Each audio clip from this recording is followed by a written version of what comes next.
Alors attention, nous voilà en 2050.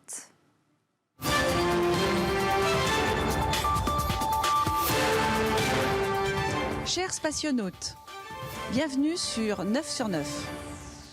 Les chefs d'État et de gouvernement s'apprêtent à se réunir pour ce que certains commentateurs appellent la COP de la dernière chance. La question est sur toutes les lèvres, faut-il ou non signer les accords de Roubaix ? À quelques jours de ce procès historique qui doit se tenir pour répondre à cette question, le président de la Cour des droits et libertés, M. Jean-Baptiste Crabière, a bien voulu répondre à une interview exclusive. Quelle est la question qui sera posée à la Cour ?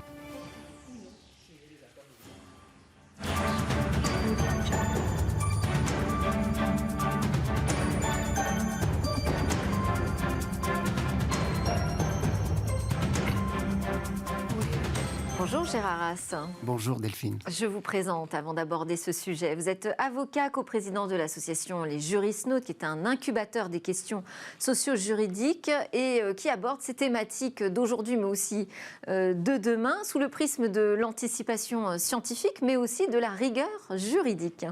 Les membres de Jurisnautes, ce sont qui? Des juristes principalement? Alors ce sont des professionnels du droit, des magistrats. Ils sont à tous les niveaux de la magistrature, cour de cassation, juge d'instruction, chef de juridiction, cour d'appel.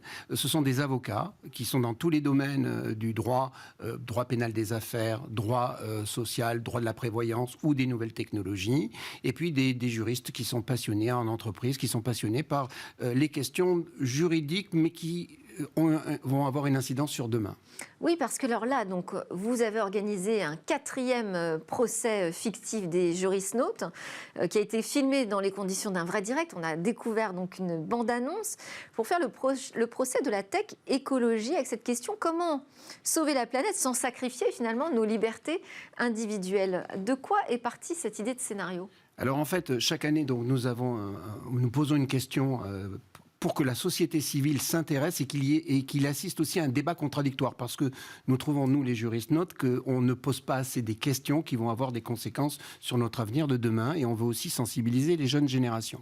Là, en fait, il y a 2 ans de ça, on s'était interrogé sur l'influence du climat et le problème qu'il pouvait y avoir à la fois sur les choix de société qui étaient proposés, où on avait quand même des théories de l'effondrement, et puis le problème du numérique, avec si vous voulez, le courant transhumaniste qui dit que tout est possible et qu'on va améliorer forcément le sort, qu'il faut donner la main à la société, à des experts qui vont s'occuper de notre futur, et puis l'enjeu des libertés. Et donc on était vraiment par rapport à ça. Donc on a imaginé une société qui qui n'était plus dans le débat mais plutôt dans l'action, et qui proposait les accords de Roubaix, qui en fait supprimaient l'ensemble des libertés au nom de la Terre qu'il fallait protéger, Terre qui en 2050 aura une personnalité juridique. Alors là, on parle de la COP26 en ce moment dans l'actualité, donc vous imaginez une COP28, hein, oui, absolument.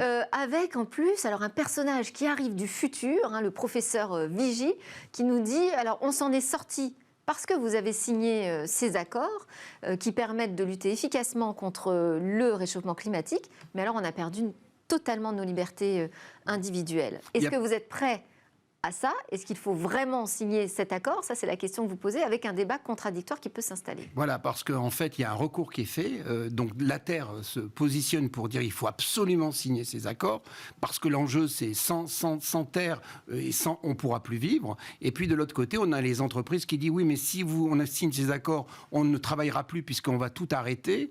Et puis, vous avez les technocrates qui vous disent, mais oui, mais nous, on a les moyens, en fait, d'avoir d'autres méthodes de vie. Et enfin, on a le courant que je représentais dans ce procès, qui était de dire, oui, mais à quoi ça sert de vivre s'il n'y a plus de liberté? Et puis, on a quand même un phénomène qui est intéressant. On a quelqu'un qui revient du futur et qui nous dit pas, il faut sauver la Terre. Il nous informe que la Terre est sauvée. Donc, peut-être que cette théorie de l'effondrement n'était pas si réaliste que ça.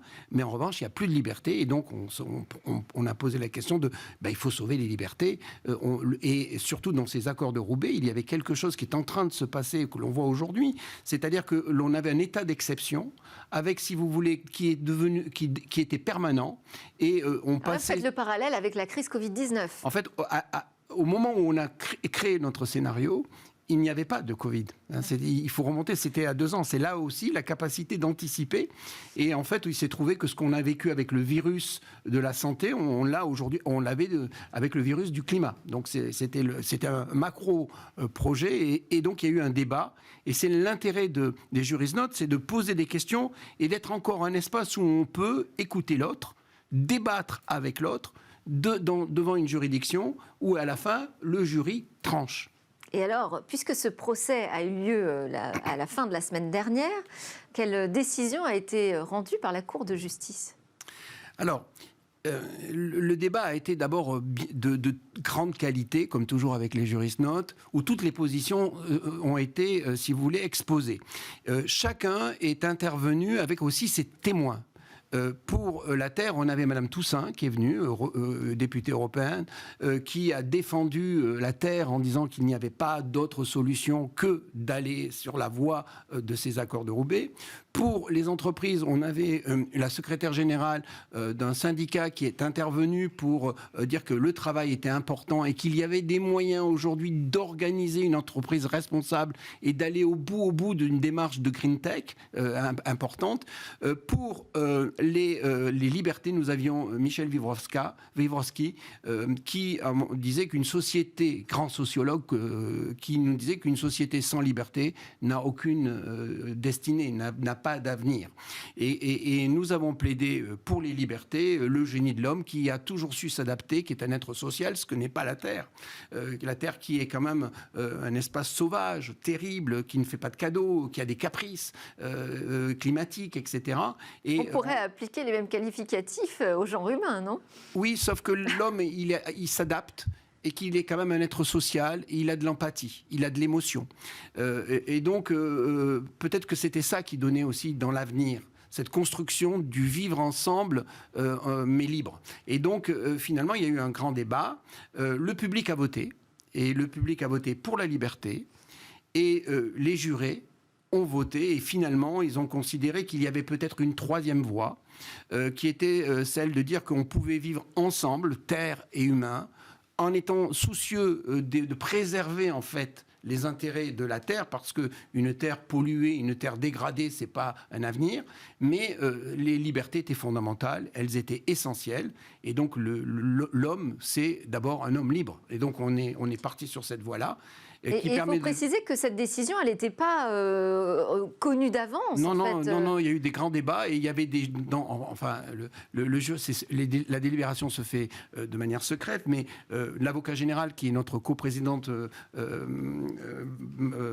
a soulevé aussi pas mal de questions et a proposé une troisième voie et qui était la voie de l'AC, puisque ça se passait à l'hôtel de l'AC, Monsieur Ferrand nous ayant reçu très, très gracieusement et voulant favoriser ce débat. Et en fait, il y a une troisième voie qui est possible où on peut faire cohabiter à la fois les technologies, donc les green tech, la terre en la respectant et ne la dégradant pas, en étant responsable, mais en même temps en mettant une société de liberté, parce que pour nous, l'avenir de l'humanité, c'est pas la dictature. On garde une tech au service de l'homme. Voilà, c'est pas une société d'abeilles, c'est pas une société de fourmis, c'est une société responsable. Merci beaucoup Gérard Haas, donc avocat, coprésident de l'association Les Jurisnotes. Je précise aussi que si on veut se forger sa propre opinion, on peut assister à ce débat qui sera diffusé en ligne quand ? Ça y est, il est déjà en ligne. Super. On avait prévu le 10 novembre, mais ça a été mis plus tôt. Déjà, on voit le débat. Le 10 novembre, il y aura le résultat avec le délibéré. Très bien. Merci beaucoup.